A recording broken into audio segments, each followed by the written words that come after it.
Welcome, Canada, to the second week of coverage on Canada Games TV today, where we're gonna have for you some new stories with new athletes in different sports. I'm your host, Philippe Baudry, standing here at the Lakewood Dental Arena, where the figure skaters are just dancing it off. But our first story today is about one very special person here in Prince George who actually participated in the very first Canada Games. And now he's giving back to the athletes by volunteering for them. Our reporter, Eric Yip, has his story. For some of these volunteers, this is their first chance to experience the Canada Winter Games. For Wally Brown, his chance came almost 50 years ago. I was 20 years old and in my third year of university. Brown was in New Brunswick when he got the call to represent his province in 1967, the inaugural Canada Winter Games. It was the Canada's centennial, so they were throwing a lot of money. They had the first Canadian Winter Games that they really wanted to make sure worked so it would last and go beyond the first games. Like most Canadians, Brown played hockey as a child, but when he discovered skiing, he decided that was a sport for him. But there was another reason that kept him on the hills. I had met my wife, and we didn't get married until we moved in 1970, but that was a draw to continue skiing too. In 1967, when he went to the games, I was in Thunder Bay at Lakehead U for my first year of university. So I just got big reports of all the fun they were having. Although the Canada Winter Games were 48 years ago, Brown can remember them like it was yesterday. Well, these are the actual numbers I wore in the slalom and giant slalom. Fast forward almost half a century, Brown is now giving back to the games that gave him so many memories. He says there's no better host city than here in northern British Columbia. I think Prince George is one of the best communities in Canada for getting behind a cause. And of course, this is the biggest event that ever hit Prince George. And looking around, it looks like it's going very well. For Wally, skiing may be an individual sport, but outside of skiing, he's found a teammate for life. Oh, I tell you, it's a trial some days. But I've learned to live with him over 45 years, so I think we're a team. Eric Yip for Canada Games TV today. So thank you, Wally, for volunteering for the athletes. I'm absolutely sure they appreciate it a lot. Now, our next story is about a sport that's making its first appearance ever at the Canada Games. Is it swimming? Is it gymnastics? No, it's trampoline. And our reporter, Victoria Levy, got to meet with Team BC. Kyle Carriger is reaching new heights every day, and he's ready to compete in a sport that's never been at the Games. This is the first time that it's going to be in the Winter Games, so I'm really excited. Trampoline gymnastics is a lesser-known category, and it's usually seen at the Summer Games. It's exciting for people that don't know much about the sport, just because the level that they jump at is so high, and they don't expect people to be twisting and flipping the way that they are. This 17-year-old from Team BC has been training hard with a new coach. Ever since I've came here, he's helped me get to a point of where I've just been super positive almost all the time that I come to training, and I love coming here all the time, and he's just actually he's helped me get a lot better as well. While athletes are alone on the trampoline, they have the support of their team the whole way through.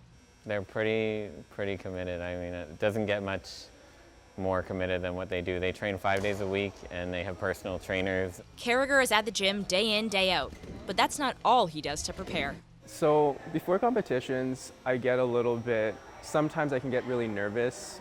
So I just make sure that I'm being as healthy as I possibly can. And of course I do a lot of visualization. It's this planning and the support of friends that Carriger hopes will serve him well at the Games. You experience a lot of emotion in such a short period of time. You're so proud of them always, regardless of how it goes, because it's hard to do what they do. And it's this approach that Carriger hopes will serve him well at the Games. Victoria Levy for Canada Games TV today. After the break, we have some music from the host First Nation that will raise your spirits. Stay tuned. There is an ancient rhythm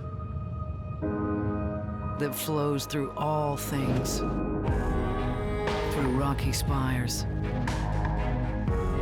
and ocean's swell, the endless stillness of green, and in the restless depths of human hearts, the voice of the wild within. Welcome back to Canada Games TV. Woo! There are almost 5,000 volunteers at the Canada Winter Games, all working hard behind the scenes to make sure that these 2 weeks are a success. So I decided to hit Canada Games Plaza and find out what message people had for all the volunteers. I think they've done a fantastic job. Everything seems to be running so smooth and... Well, they're doing a wonderful, wonderful job. They're very friendly, and it's right after the spirit of the Olympics. 2010 Vancouver. Okay. 2010 Vancouver pins. No, they did a great job down there, and they're the same spirit up here. All the volunteers are awesome. They've totally made this experience a great one and one to remember. Thank you for contributing and making sure that this is a wonderful game. We've all been having fun, and it's great meeting all those different people. I just want to say thank you from myself and our family for the great job that you guys have done to make this event happen. It's a wonderful event for Prince George and Northern BC, and without the volunteers, it never would have happened. So thank you. Thank you, volunteers at the Games. On behalf of Canada Games TV today, we want to thank all the volunteers for all their hard work at making the 2015 Canada Winter Games in Prince George such a success. Kelsey Davis, Canada Games TV today.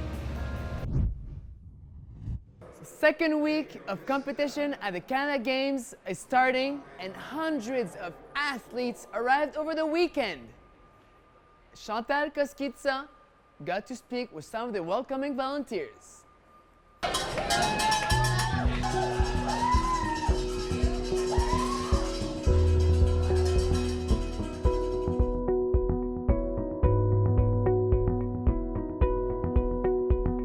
It's all about creating that atmosphere and that energy where you feel welcome, and I think that face-to-face contact with people, for them to actually see people here welcoming them, makes them feel a little bit more at home, especially if some of them have traveled from a long ways away and some of them it's their first games.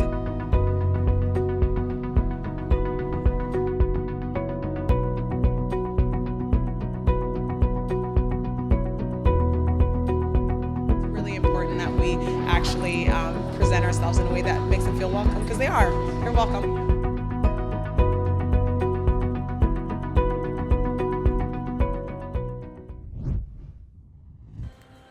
So good luck to all these athletes. Now next, let's see our reporter Zach Singer, who attended a traditional music performance by official host First Nation. The deep beat of the drum pulses through Donnie Mack as he steps on stage to perform. Mack is a First Nations dancer from the Treaty 6 Cree Nation who is here at the Canada Games to share his traditions and culture. It doesn't matter who it is, where it is, as long as there's somebody there, watching that wants to learn dance, just being supportive and being here and being asked, that's an honor itself. Mack had a challenging childhood growing up with no father figure and even ended up in jail as a young adult. But that hasn't stopped him from achieving his dream, to dance. You can't allow a bad childhood to ruin the rest of your life, because you only live once. How long have you been dancing? 1 year. That's awesome. How does dancing make you feel? Happy. That's right on. Let's give him a round of applause. But it's not just the love of the movement that drives Mack to perform. Our elders are all leaving, and when they're gone, then everything else is gone, unless we preserve and we take it and we teach it. I think it's a great idea to target the little ones, and then they can pass it on to their little ones and then their little ones, so the tradition keeps alive instead of dying out. With these little ones who've only been dancing for a year, it seems the dream of passing on tradition has already taken to the stage. When I go on the stage, I feel proud to go on there. And I feel proud to do anything. I love dancing for the people. It's kind of a healing dance. So every time I move, it's a healing to whoever's hurt. I'm grateful for the younger dancers that are here with us, you know. It's them. We dance for you guys. We try to lift everybody's spirits. We dance for our spirits. We dance for those who can't walk. We dance for those who are in wheelchairs and, you know, people that are hurting. And it's something I'm proud of and proud to share. Part of the tradition he's passing on is the regalia. Every intricate bead and feather Mac wears he designed himself, and one day, so will these young performers. Each person is different. Each person has their own spirit, and to me that's unique, beautiful, and when you're out there, that's what you show. You let your spirit dance. Well, if you're in Prince George for the games, you can come down to the Lheidli T'enneh Pavilion, learn about different First Nations cultures, and watch performances by artists from across Canada. I'm Zach Singer for Canada Games TV Today. Art! Don't we just love it? Well, we have our reporter, Rihanna Schmunk, who got to meet with a local artist to speak about her special work. Just comes natural, but this is only the third. It's no secret that Carla Joseph is an incredibly talented artist. A humble one, no doubt, and if you weren't paying attention, you might not even notice her here. This is what I do for fun. Like, I'm not working, so this is my fun time. But for the Canada Winter Games, Joseph was thrown into the spotlight when her art was commissioned and put on display for the whole country to see. Carla, being the modest person that she is, I felt she needed as much exposure, if any, you know, to show off what she really does and who she is. We can't say enough, and we're so happy. Joseph whips up paintings like these in just a matter of hours, using a keen eye and a rare gift to make the pieces come alive. I hear a lot of parents telling their kids that you're not going to make much money off this and all that, but it brings us happiness, brings my family happiness, and I'm doing well right now. You just have to keep going. Joseph's work will be on display at the Northern Hardware Store in downtown Prince George for the remainder of the games. Rihanna Schmunk for Canada Games TV Today.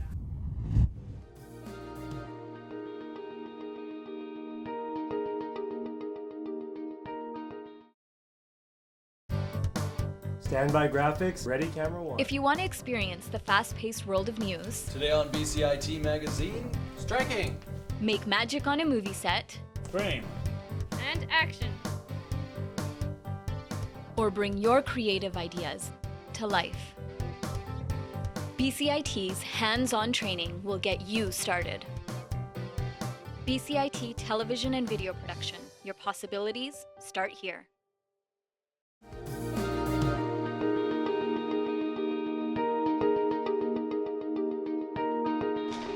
Hi, I'm Justin Kwan. And I'm Rihanna Schmunk, and we are your hosts for this week's edition of Games Guide, and we'll be telling you everything you need to know about what's happening at the games this week. That's right, it's officially week 2 here at the Canada Winter Games, and a fresh new batch of athletes have just arrived in Prince George. Yeah, a lot of those athletes started flying in on Saturday and Sunday, and the airport was absolutely buzzing. The athletes are just so excited to be here.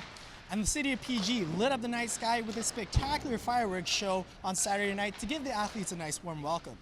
Yeah, but as for today and as for the week, the athletes are definitely getting down to business. Team Yukon is practicing just behind us here at the CN Center, getting prepped for men's hockey. That's right, the much anticipated men's hockey is set to begin here, and our reporter Tyson Fedora actually had the chance to catch up with Bo Horvat of the Vancouver Canucks to talk about his Winter Games experience. And as for other big sports hitting the ice dancers from Team BC are also going to be featured on our show. Our Victoria Levy brings us the story of 2 athletes who haven't been together for that long, but they have an Olympian for a coach, so that should be something to watch as well. As for other events going on around the city of PEG, Cabby Richards of TSN is going to be at the Caribou House Tuesday night for a little bit of sports trivia, so make sure you check that out. How great is it to be able to compete in front of your own home crowd? Well, we have 3 athletes now in Judo from Prince George who got to speak with our reporter, Imad Agahi. The Canada Winter Games are well underway here in Prince George, but a trio of hometown judo competitors are still patiently waiting for their turn to steal the spotlight. It's kind of like playing the waiting game right now. The games have started and I'm just excited to finally get to compete. For these 3, it's an opportunity to show off their sport to their friends and family. My family's going to be there for sure. I have a lot of friends that are coming too, and it's really exciting for me because my family usually comes to different competitions, but I've never been able to really have my friends watch me compete. So it's going to be really nice for them to see like what I do instead of me just talking to them. I always like playing in front of my parents because they're always really proud of me no matter what. My friends, a lot of my best friends are coming, which they've heard about me being in judo since I was 6 years old, and they've never actually seen me compete. And even my manager for one of my jobs is talking about bringing her daughter to come and watch. For sure my family, and then I think a lot of my friends too, and they've never really came and watched me do judo at all, so it'll be cool for them to see what judo is all about.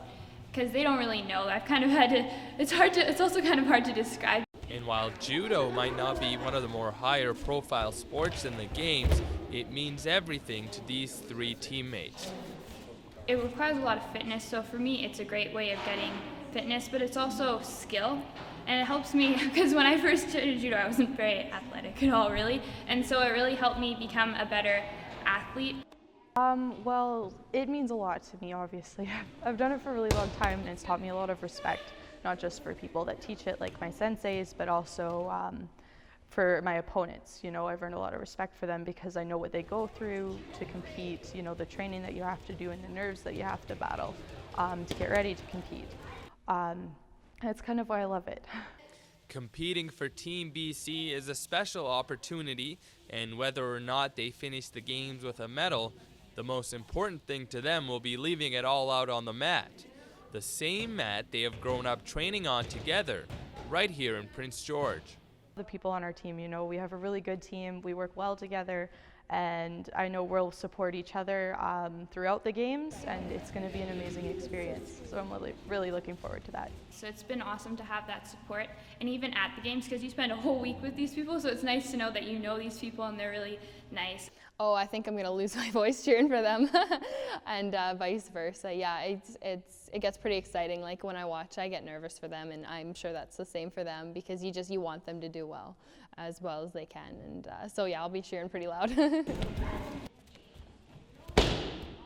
The judo competition kicks off on Wednesday at the Northern Sports Centre. Imad Agahi for Canada Games TV Today.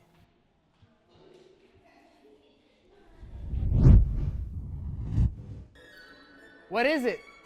Is this a train? Is it a Zamboni? No, it's a train-boni. Our reporter, Chantal Koskitsa, tells you, what's a train-boni? Some might call it the little Zamboni that could, but its driver Ken Squires calls it something a little different. The train-boni. Not only does it get the job done, this unique Zamboni puts on a light show and represents a piece of Prince George history. The Zamboni is actually modeled after CN Railway's locomotive 6060. The 6060 was built in the Second World War and was used a lot around Prince George to help deliver goods and supplies to smaller northern communities. For Squires, taking care of the train-boni is a job that comes with a lot of reward. Squires hopes the train-boni can bring smiles to the faces of athletes and fans for many more years to come. I'm Chantal Koskitsa for Canada Games TV Today. To stay connected, follow us on Twitter, Facebook, and Instagram at ViaSportBC, and be sure to use the hashtag CGTVToday. And catch Canada Games TV Today weeknights at 5 p.m. at the Canada Games Plaza or online at canadagamestv.ca. So that's it for today's edition of Canada Games TV Today. For live event coverage, go on CanadaGamesTV.ca.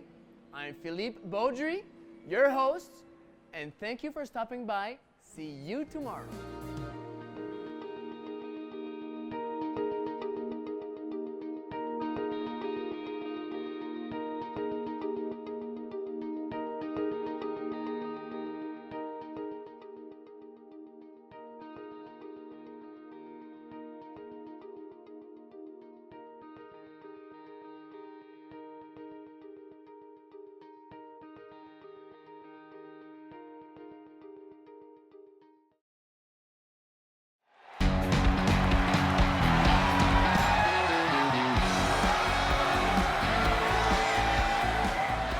Via Sport Productions is really a way for us to spread out the reach of amateur sport within BC and the world. We have an opportunity to live stream, we can cover events, all ages and stages of life. And for the first time, we can bring amateur sport to our community and to our province and to our country. Via Sport is the organization tasked with making sure all the different moving parts in the sport system are aligned so as to deliver the best possible sport and fitness product for every citizen in every corner of the province. Via Sport is about growing sport and physical activity throughout the province of British Columbia. At the end of the day, we want more people playing more sport for a longer time in more places.